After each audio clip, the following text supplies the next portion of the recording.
Live in Abuja, the nation's capital, this is Matters Arising, coming to you from KAFTAN Television.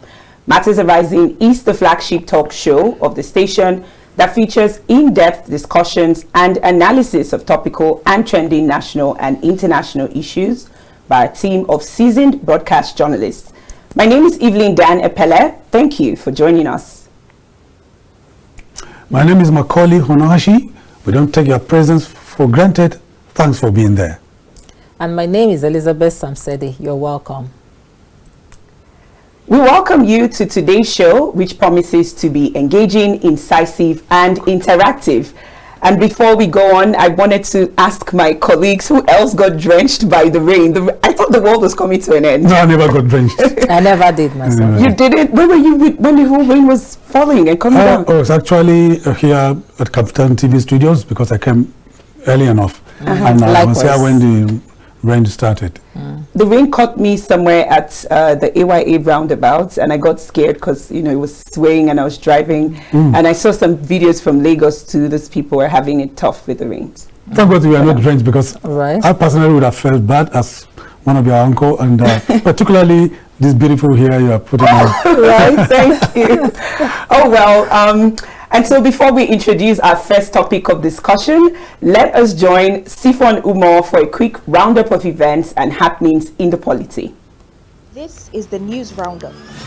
The Director General of the Nigeria Center for Disease Control and Prevention, NCDC, Jide Idris, has said that a total of 2,102 suspected cases of cholera and 63 deaths have been recorded across 33 states and 122 local government areas in the country. Idris stated this in Abuja while giving an update on the campaign against the outbreak of the disease in the country. The NCDC boss noted that the 10 states with the highest prevalence of cholera at the moment include Lagos, Bayelsa, Abia, Zamfara, Bauchi, Katsina, Cross River, Ebonyi, Rivers, and Delta states. The NCDC boss further stated that the National Cholera Multi-Sectoral Emergency Operations Center parades an array of experts that provide strategic coordination and periodic situation reports for stakeholders. The Nigerian National Petroleum Company Limited, NNPCL, has announced that a state of emergency has been declared on crude oil production in Nigeria. Group Chief Executive Officer of the NNPCL, Mele Kyari, made this known on Tuesday at an oil and gas conference in Abuja. Kyari said the company is in possession of the right tools to combat the factors working against oil production in Nigeria and would work with all partners and stakeholders in ensuring that the battle is won. He added that the move will help the NNPCL and its partners to speedily clear all identified obstacles to effective and efficient production, such as delays in procurement processes, which have become a challenge in the industry. The Deputy Speaker of the House of Representatives, Benjamin Kalu, has said that there is no discrimination in the lower legislative chamber and that all members are colleagues and equal, irrespective of their political affiliations, economic or social standing. At plenary on Tuesday, Honorable Cyril Hart of the PDP in Rivers State had accused Kalu of sidelining new legislators during debates, but in a statement issued on Wednesday, Kalu said that being a presiding officer, principal officer, or chairman of a committee is a privilege, while assuring lawmakers that members will always be accorded the needed respect and recognition in the spirit of equality and brotherhood. The Akwa Ibom State Police Command has paraded 4 suspects for allegedly impersonating officials of the Economic and Financial Crimes Commission, EFCC. The suspects were said to be planning to abduct a victim with the intention to collect the sum of 150 million naira ransom. Briefing journalists in Uyo on Wednesday, the State Commissioner of Police, Wahid Ayilara, identified the principal suspect as one Emmanuel Akayak, who had arranged for the kidnapping and killing of the would-be victim by hiring some gunmen and procuring EFCC vests and uniforms for the operation. Ayilara noted that the operation was foiled and that the suspects would have their day in court. That is all on the News Roundup. I am Sifon Umar. Now welcome back. Thank you, Sifon, for the News Roundup. And now constituency projects, officially called Special Intervention Projects, SIP, or Zonal Intervention Projects, ZIP, which began under former President Olusegun Obasanjo's administration, as special projects undertaken by federal lawmakers in Nigeria with the aim of addressing the developmental needs of their constituents. However, with trillions of naira appropriated for these projects over the years, the program has continued to be enmeshed in controversies such as budget padding and numerous abandoned projects scattered all over the country. Many citizens also believe that it is an avenue for massive corruption, as the huge amount of funds already spent on constituency projects cannot be said to be proportional to what is on the ground. Currently, there are many corruption cases linked to constituency projects being prosecuted by the Independent Corrupt Practices and Other Offences Commission, ICPC. Some stakeholders have advocated for the scrapping of constituency projects so that the yearly budgetary allocation of about 100 billion naira will be channeled to other key areas, especially now that the country is in dire need of infrastructural development. Mr. Hunohashi, can we start by helping our viewers understand even the difference between like the local governments and the constituencies? You know, a number of people tend to muddle that up. So it's like, how do we make a clear distinction? Well, lawmakers statutorily, they win their elections from constituencies. Because you cannot become a lawmaker, that is a senator or a member of the House of Representatives, or member of the State Assembly, as the case may be, without, first of all, coming from a constituency. You have to register with a political party in your ward. So that ward is your constituency. Right. You come from a local government, that local government is your constituency. For those that come from, represent a senatorial zone as senators, that senatorial zone of a state is their constituency. Got it. So local governments are located within states. States are located within the country. For you to be a senator, the states produce 3 senators each. So, which means there are 3 senatorial districts in each of the states. So these are constituencies. Now talking about the constituency projects. Let's go down memory lane. This thing started, our current democratic journey took off in 1999. And by 2003, it was 4 years. And President Olusegun Obasanjo was the president. He was eyeing his second term. He had issues with governors. And if you remember at that time, Alhaji Atiku Abubakar from Adamawa State was the vice president. That's right. He was being convinced to stand election, to throw his hat in the race against his principal, that is the President Olusegun Obasanjo. So the legislators then saw the need to cash in on that, friction, so to speak, that was going on between the vice president and the president. So it was sort of a give and take thing. Okay, you want us to support you for president, because that time Atiku Abubakar had the support of about 25 state governors. And for you to get 25 governors supporting you, giving you overwhelming support, you'll be costing home to victory against your opponent. So Obasanjo had to bow to pressure to accept the offer by the senators and members of the House of Reps to embed some funds into the budget, annual budget, called Special Intervention Funds, otherwise known or popularly known today as constituency project funds. So monies are tied to those projects linked to individual senators and House of Representative members. And we have 109 senators and 360 members of House of Representatives coming from, all constituencies that make up the entire country. And for now, what goes to them in the budget is 100 billion naira annually. And those monies are shared, tied to projects within the MDS. I like this history, and the reason I like the history is because it helps us see, understand. Helps us understand where this is coming from. That's right. That's right. Yeah. And I feel like now that, and thank you so much for that really detailed history. And I want to ask you, Elizabeth, how you're thinking about this in terms of, what he has just said, like being aware of this history now. Do you see this as something that should be sustained, or traveling back to the history and the sentiment around this, is it time to just like lift this up? Because, I'm getting exhausted with stories about corruption. In the last episode where we discussed waste in public expenditure, we had this argument about whether Nigeria has a revenue problem or Nigeria has a spending problem. And now that we're bringing this to the fore, I'm seeing even more loopholes in the way that we're accounting for public funding. What do you think about this?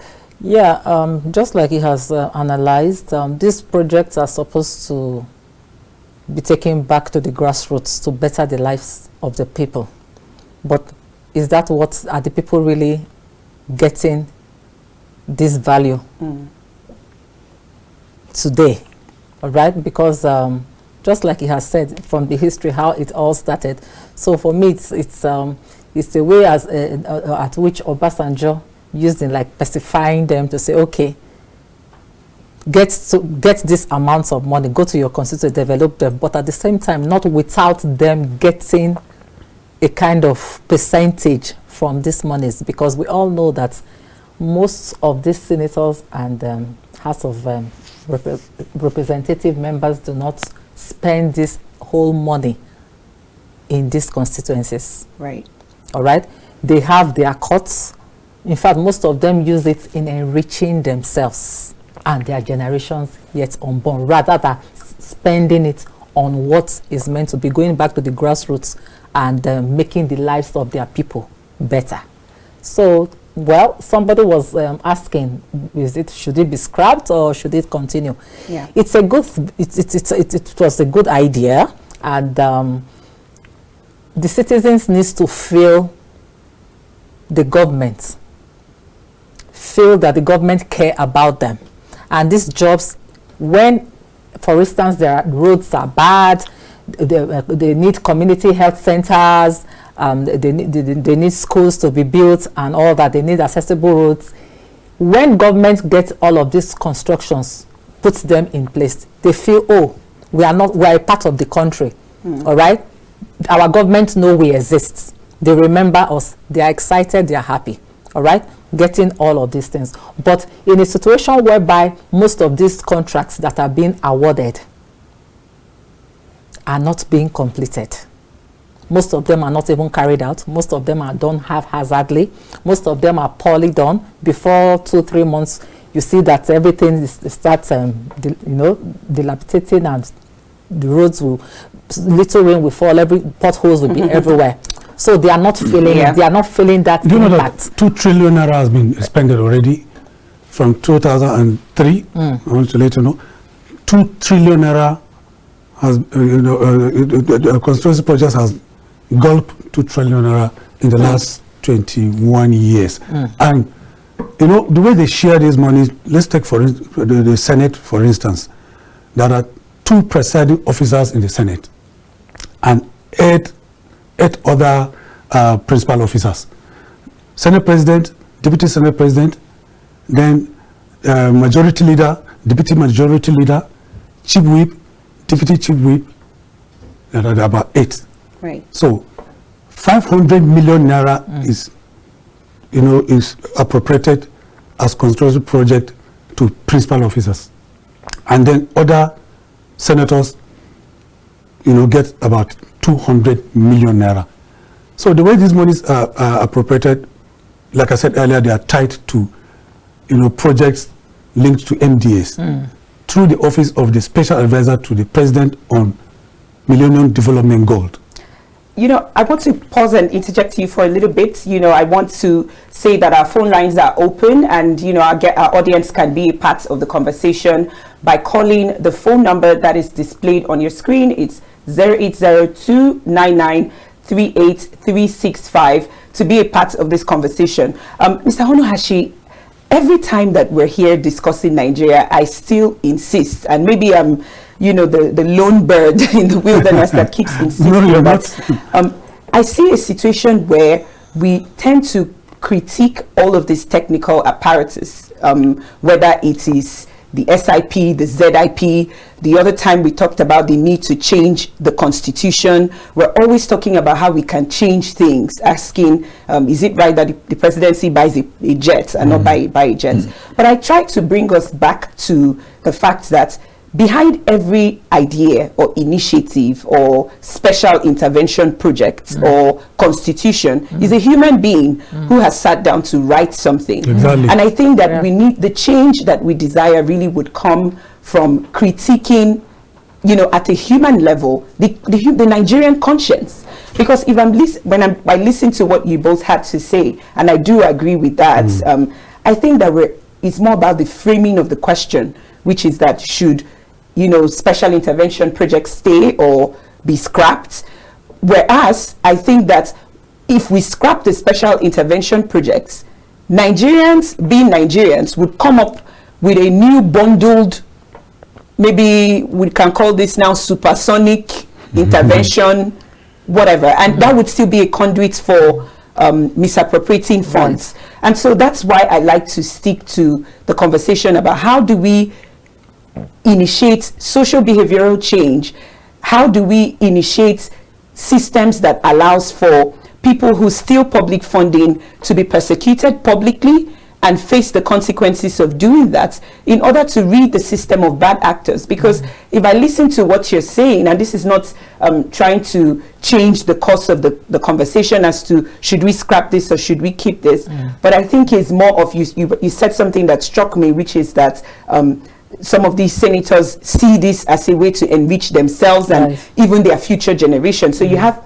a bunch of people who are even waiting for their uncle to finish so they can continue from where their uncle or auntie stopped, and all of that. Whereas nothing has been done to sort of speak more to the conscience where people are lost on the idea of shared prosperity, that if these monies are spent to do the initiatives that they were originally intended for, that we all would benefit from a better life.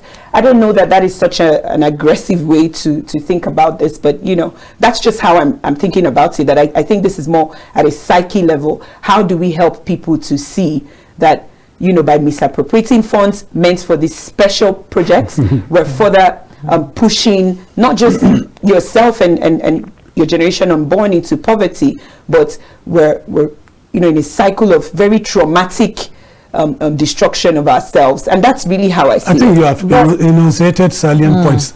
The Constitution is not sacrosanct. It's not the scripture. You know, the framers of the Constitution are Nigerians. Right. It didn't fall from the sky. I think part of the solution is respect for the rule of law and punishment for infractions. Yes. So once anybody, you know, constitute himself as falling short of the rule of law and respect for laid down rules and the statute books, there must be punishment that will be meted on that person to serve as deterrent. But we don't do that. Yeah. And it's not as if we don't know what to do. We know what to do, but they are not doing it. They are not doing it. And this is why most times I often think they really don't have the interests of the people at heart. Because, I mean, these are men, grandfathers, fathers, uncles. They go out there. They go to other countries. They see what they use such monies to do. But why is ours so different? Why is Nigeria's case? Nigeria's case is always negatively different. And it's a cause to worry. Just like you are worried. We are all worried about it. Yeah. You know? You know, you said Nigeria's case is different.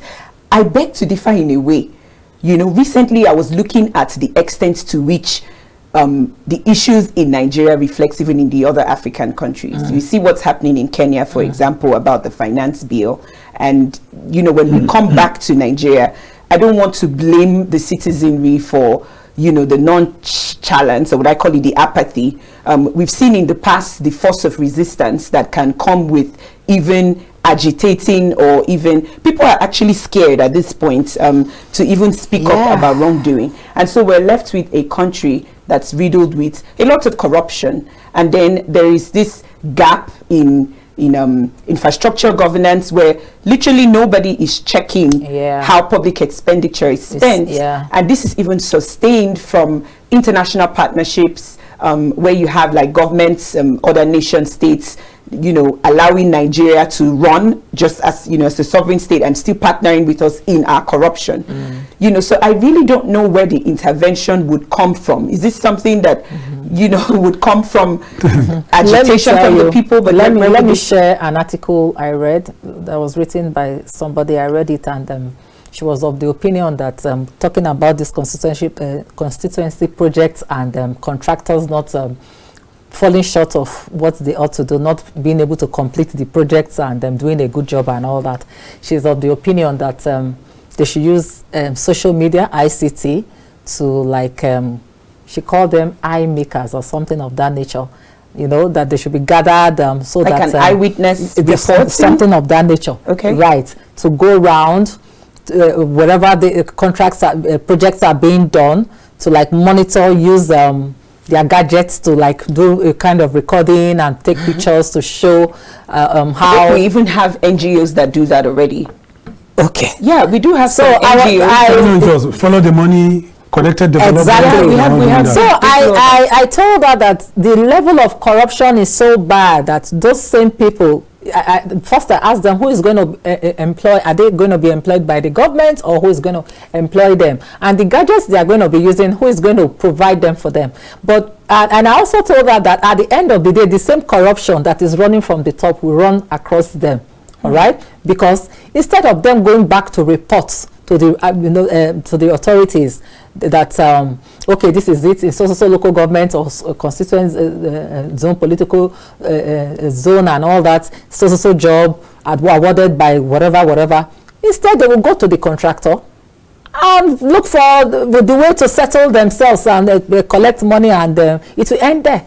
Yes, because they are also victims of the Exactly. system that they're trying to That's change. my point. Exactly. And when you're hungry, how do you fight Our corruption? politicians have weaponized poverty. Right. If you say you're going to organize, you know, to follow the money or to monitor constituency projects that are being executed or not being executed, if you are not careful, you'll be beaten up by reprobates within that constituency because they are paid to do that job. So this is a country where politicians steal money and they are celebrated. Sorry to interject. We have a caller. Hello, good evening. Matters arising on KAFTAN TV. Hello, can you hear me? I think we've lost the caller. I think we lost the caller. So like I said, politicians have weaponized poverty. If you say you're going to organize a group to go around monitoring projects, you'll be beaten up by reprobates. Right. When the person will even think of, okay, when I go report, what is in it for me? Exactly. And compared to you going to the contractor to say, okay, look at it, I've recorded you, I'm going to report you. You know, the contractor on his own will like want to sort you out. And you will consider the fact that it's going to give you more money than whatever it is the government, you reporting back to the government authorities are going to give to you. That's the level of poverty. That's how, you know, bad poverty has eaten deep into Nigerians. You know, the fact that we're not thinking in the long term, you know, these views, we're talking earlier about the rain when this started. I saw a number of images coming out of Lagos, you know, and I want to believe that that's someone's constituency. Yes, you're right. Exactly. And I was asking myself, you know, considering this conversation that we're having today, it's like, what kind of special intervention can we sort of present to the people of those constituencies that are flooded every year and nobody seems to be doing anything about it? Would complain, would see the videos, would post them on social media, and by this same time next year, because of course it's going to, we're going to have another rainy season, it's going to happen again. And at a human level, are you saying that nobody feels touched by this, touched enough to do you know the take President Obasanjo has started this constituency project, Brohaha, has condemned it. He has called it, you know, corruption personified. I think we have a call. I guess it's too late for him now. Oh, please go ahead. We lost that one too. I think the network. That's too late now. Even President Jonathan, he bettered it. He gave birth to it. So exactly. That doesn't make it right. Right. It can be corrected. Well, it can. Yeah, it can be if corrected. the people are willing, and you think that the same house, the National Assembly, then, even though there are different people that had initiated this at that time, will now, after they have seen what they are benefiting from it, will allow you to want to scrap we're in a it. new administration. We're in a new administration. Yeah, right. In 2018, a senator from Jigawa State, Senator Hussaini, sponsored a bill to raise the constituency, project fund beyond 100 billion naira, but it was jettisoned because there was outcry and pushback from Nigerians against it. So it was jettisoned. There was an attempt to raise it beyond the 100 billion naira that is being annually appropriated, without any tangible, justifiable reason for that appropriated funds. He wanted to raise it beyond it to show how endemic that corruption is. But the reason I'm insisting that there needs to be reforms in that area is because, like I said, even if we come out outrightly now to scrap SIP, ZIP, there would be some ZZZ, YYY that would come up and would still become another conduit, rebranded conduit. I believe it's a conduit for this to happen. I personally believe it's a conduit pipe for the siphoning of taxpayers' money. It is.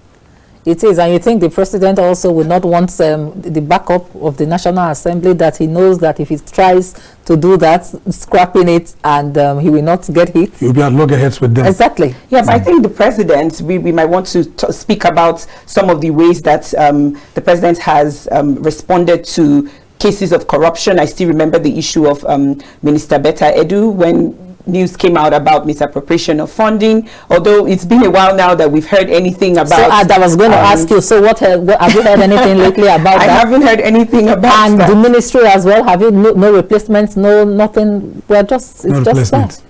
So that's Nigeria. I refuse that is Nigeria. All right. Because I am a Nigerian. But I am a Nigerian. I know that we're the outliers. But that is the reality.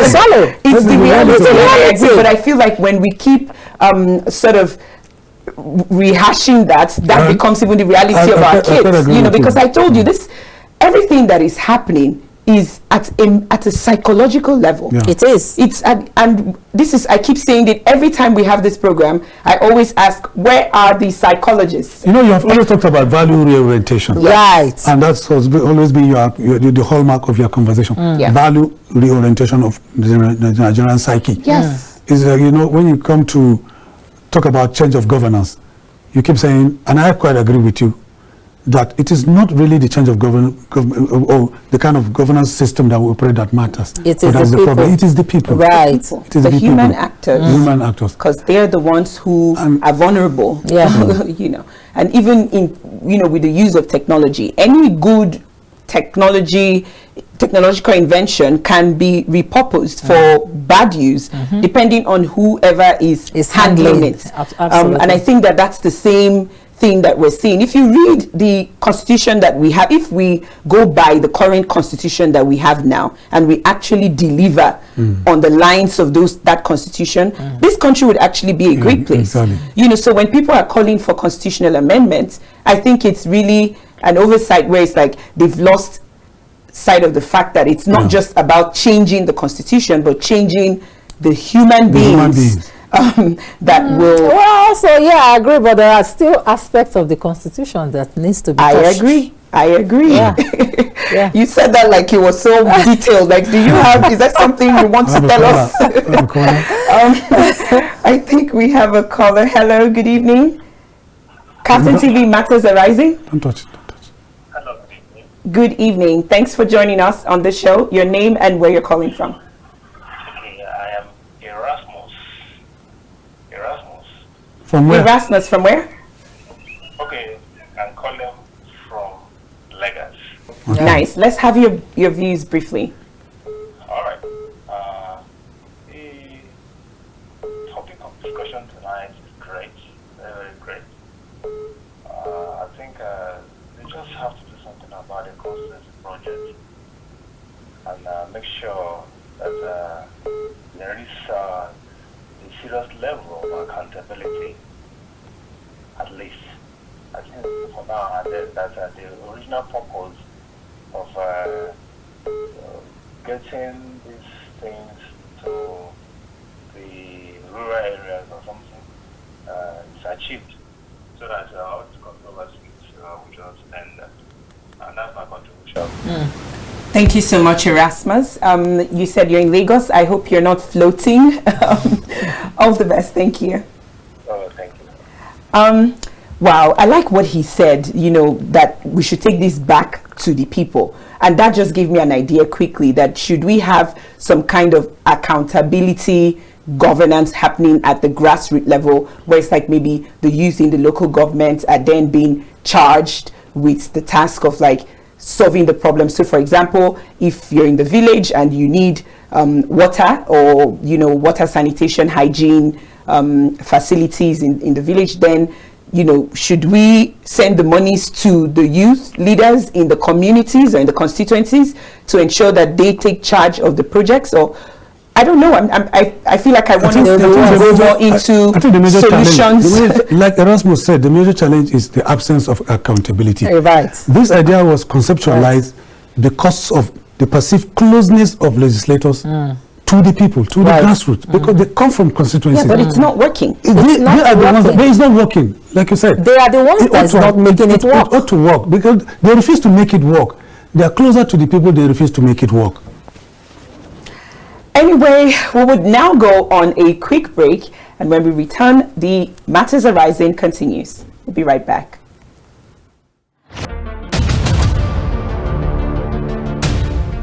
When we say on KAFTAN TV, imagine a beautiful world, we're not just bragging, we know our onions in the world of broadcasting. One of our outlets to express ourselves to the world is our flagship program, Matters Arising. Join veteran broadcaster Ruben Okala and our crack team live. And they gave us a high price, and we just say, Nigeria, are we ready?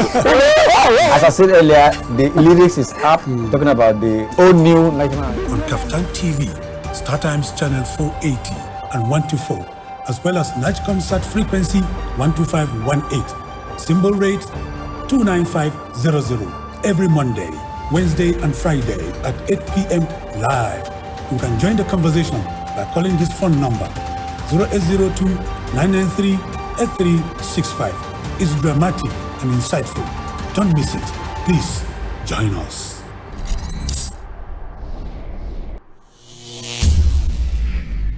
When we say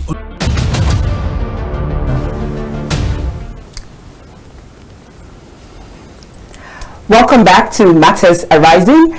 The Federal Republic of Nigeria has a political structure consisting of a federal government, 36 states, 774 local government areas, and a federally administered capital territory, the FCT. Now, this has not always been the structure. Between 1946 and 1966, Nigeria practiced a regional system of government, but with the incursion of the military into government and agitations to bring government closer to the people, Nigeria adopted the state structure of governance. The first states were created in 1967, while the last were created in 1996, all under the military rule. But since the turn of democracy in 1999, there have been unsuccessful attempts at the federal parliament to create more states across the country.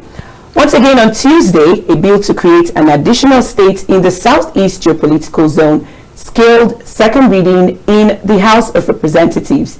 With what appears to be a rising insolvency in many states, are the calls for the creation for more states necessary? I will say yes. I personally need a new state. You see? Just me and Elizabeth. This is the kind of thing we're talking about. Even you're a journalist. Be the governor, right? I need to be the deputy governor. And then you're pushing for the state. Who wouldn't? I'm from Rivers State. Are you seeing what's going on in my state? I need a new state. Okay. When? Okay. Nigeria is a country that has 36 states, including the FCT. And we have 6 geopolitical zones. Yeah. Within these geopolitical zones, there are states. Southwest is the Yoruba-dominated zone. They have 6 states. South, dominated by the people where you come from, they have 6 states. North Central has 6 states. And then Northeast, where I come from, comprises 6 states. Not dominated by your people. Not dominated by my people. Oh, no. And then Southeast has only 5 states.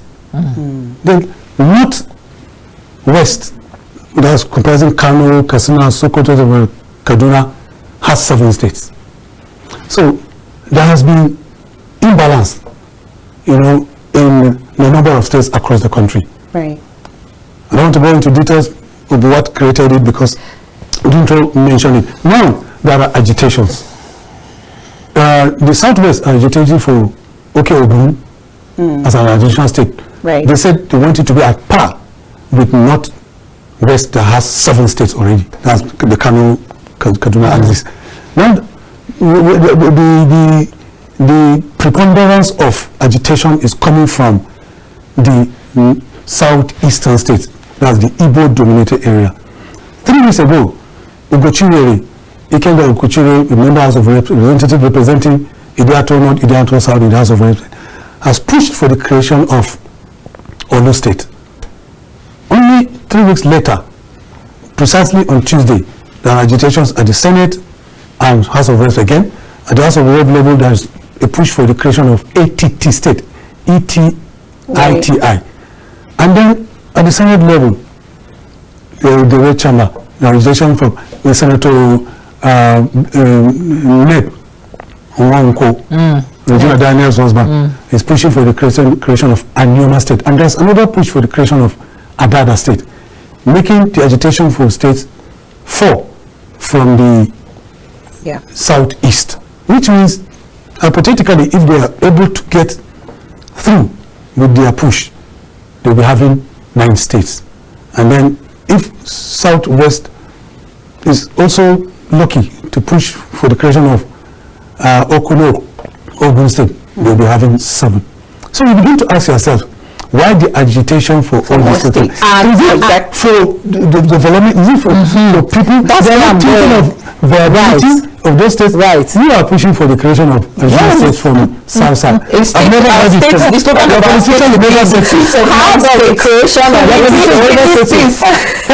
How does the creation of this state put food on the table? Thank you. For the common man. How does it better Nigeria? I want to go back to this issue of the Nigerian conscience again, right? Yeah. And that's because I always check not just the actions, but the motives behind the actions. I think about our ethnic diversity already, and I already think about just like you have narrated, because from one zone you already have a lot then of every zone is not requesting for. Every time that I get airtime, I always ask, what is going on at the National Orientation Agency? What is going on there? And that's because I'm sort of confused at this point and even lost as to how we as Nigerians are thinking about ourselves as Nigerian. Fundamentally, the Nigerian identity is lost on each and every one of us. When I hear you speaking, you just mentioned Olu, that must definitely be an Igbo woman in Imo State who feels like her people are most likely too progressive or too cool to be a part of the state and now wants their own state. It'd be nice to hear what her justifications are. And I hear you also saying something that sounds like Ekiti. Right? Yeah, I'm sure that would now be breaking. Is it breaking up from Ekiti states? It's still from southeast. From the southeast. And now I'm thinking about Ogun is from southwest. Okay, I heard that off as an offshoot of Ekiti, and maybe they're trying to be stylish. What I heard initially, I thought it was we need to find out what we call our own states. Exactly. State. And to land here, I'm now thinking about the last elections and all of the political permutations that were made regarding zoning, and how this would impact us politically, especially when it comes to the era of elections. I know that those people who want to get into the battlefield for 2027 are already scheming and plotting. So I'm wondering, in what way will this sort of sway the electorate? Do you think that creating more... I'm getting it, right? You're getting it. I'm getting it. I'm going to be called a service. Most of these agitations, to my mind, are just grandstanding, political grandstanding. Many of them want to be seen by their constituents, by their electorates as local champions or political jingoists for the states that will come back home to be applauded. Yes, you have done well. You have agitated well. Even though state creation is very, very difficult. It is. Under any political dispensation. Right. Because there are processes you need to start. But you need to take it back to states for approval.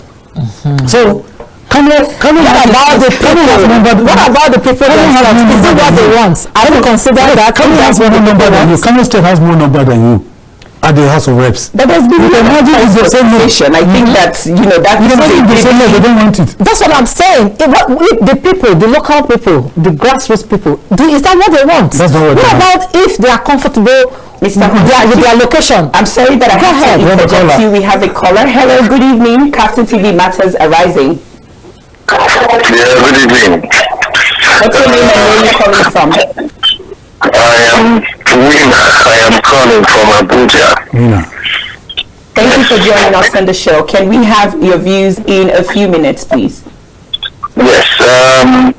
Let me first of all say that that one that is a TT that you talked about is a TT, that is center. Yes, a TT, that is Igbo language. A TT is center, yes.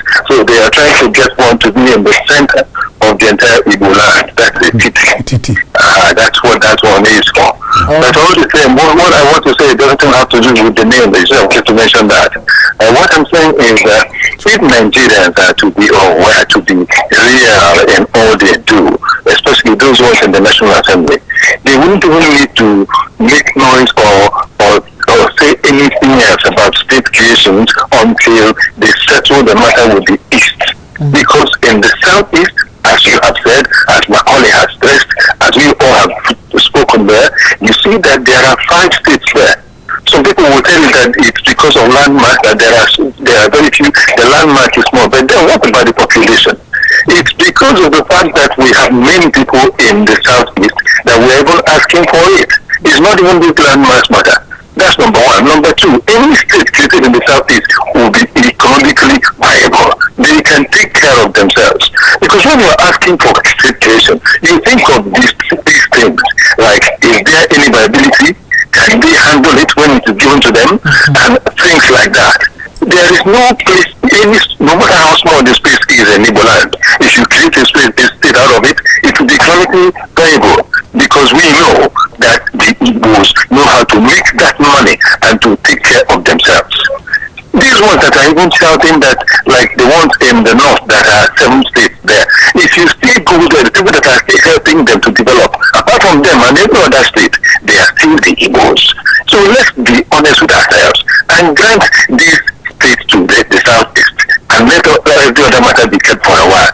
If not, if you're giving another to others, then let us make it general. Let all the states in Nigeria, all these zones in Nigeria have 7 states each, since those ones have maintained their own 7. And just like we have in the Senate, there are 3 senators from each state. Why can't we do the same thing? Let's create it, let it be equal. Each zone will have the same number of states with the others. That's number 2. Then number 2, which is the final thing I want to say, is even in the House of Reps, there are so many people from even one state, Kano State. What are we doing in this country? Let it be made to be the same way it is with the Senate, if we want to be honest with ourselves. Thank you so much. I wish you all the very best. I know that you're doing good. Thanks for your congratulations, all of you. Nigeria is a very interesting country. To point that across, the way you said it sounded like he said it's no, I kept repeating it. I didn't spell it. Yeah, he spells it. My concern is sounding, so vehement in defense of his own people. My fear about these agitations is that it's going to open a floodgate of agitations of tribal, ethnic states. Now you are speaking my mind. The Bachamas will say they want to have their own Savannah state. And he made people will say they want to have their Borara state. Because by the time they grant this, about how many of them are there now? About 9? So they'll make them 9. Okay, by the time these are granted now, you will see some other people will come out and say, okay, also they should grant them. They want the number of... my concern with even their agitation, there seems to be perceived lack of harmony and working on common ground. If you say you want additional state, the people are coming with their own, Anyama are coming with their own, ATT are coming with their own, Now we have like 4. That is from Southeast alone. We have like 4 states, penciled down for, creation as bills being sponsored. Some of them are past the first reading. They are moving towards second reading. So what are we talking about? We are not seeing the end. That was quite interesting. We are not seeing the end to this agitation. Yes. But tomorrow you can see another. He was saying repeatedly that they should create the states, and with any states you create, people that they'll be viable. And I didn't want to burst his bubble by asking him. So the already existing, I respect the resilience of the Igbo people. But the already existing states, are they viable? Can we call them viable? They are not.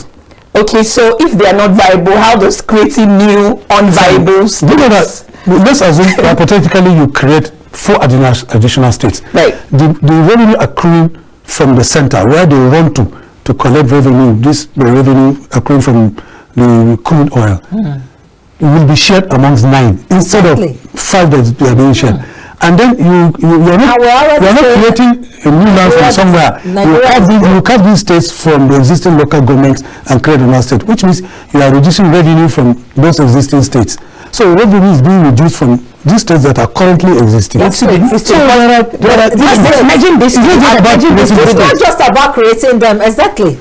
Like I was trying to point out that what about those people, those grassroots, those local people that are already good enough with where they are, they're comfortable with their neighbors, with the communities that surrounds them. Then okay, there are scenarios where 2 communities are joined together. You can hardly see the difference, except you are from that area. They tell you this is another village and this is another village. Then you now cut them from one state, creating the other with another state, and they begin to agitate and tell you, no, we are good together, we want to stay together, or okay, this is part of our land, this is not.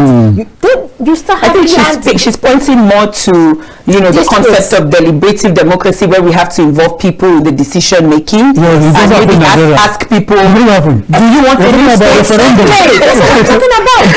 Do you want a new state? My answer is yes. I don't know about you too.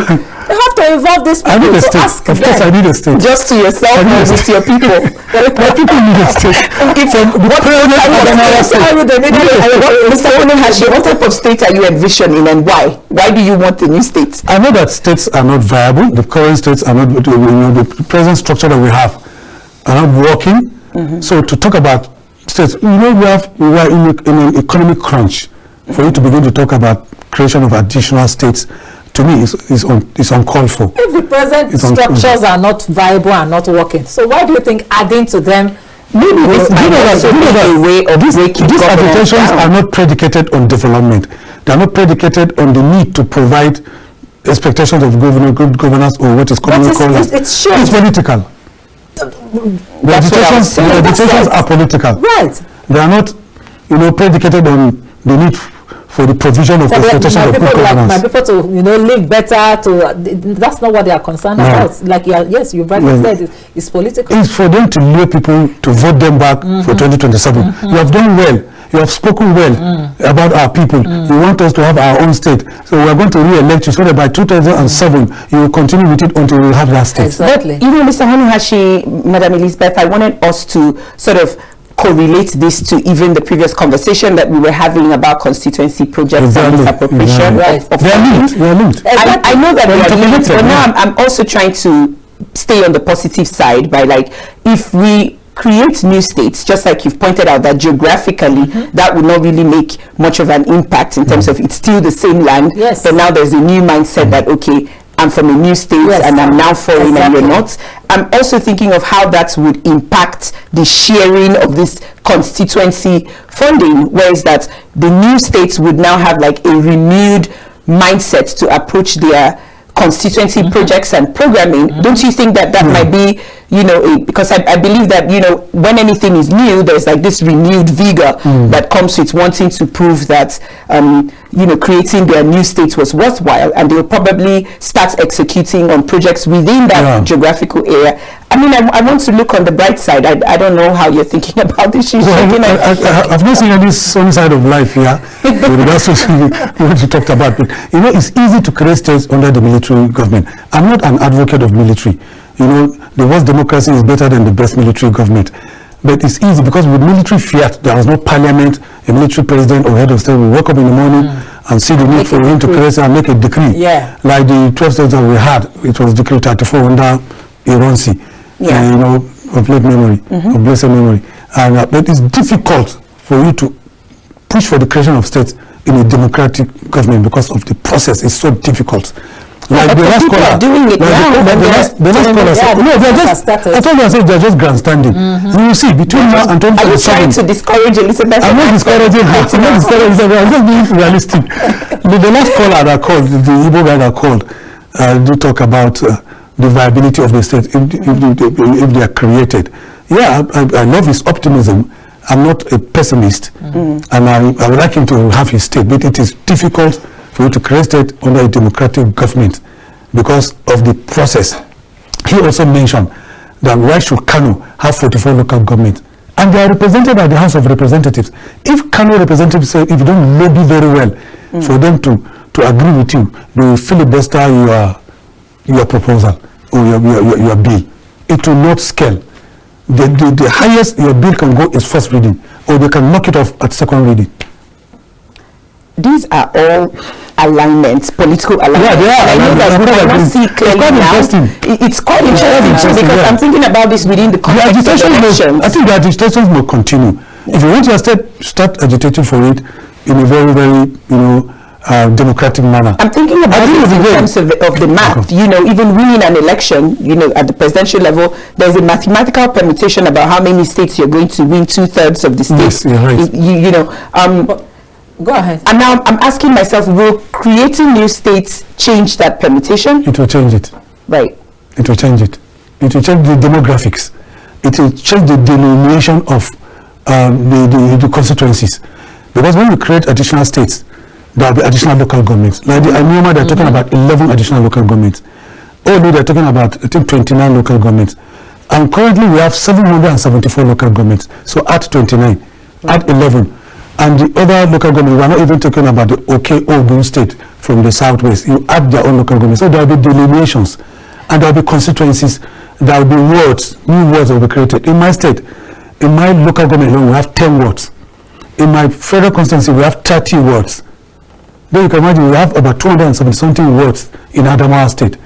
Imagine we are adding 4 additional states from southeast, 1 from southwest, and then you have like 40 states, or let's say 50 states like the United States of America.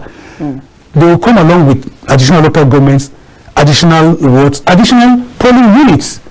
So it's a whole gamut of structure that will be affected. All this additional, that shouldn't this transparency we are talking about and accountability, shouldn't it have been a better thing for them to come together and talk about, to make the lives easy going and better for these people before even all this agitation of creation of new states and all that?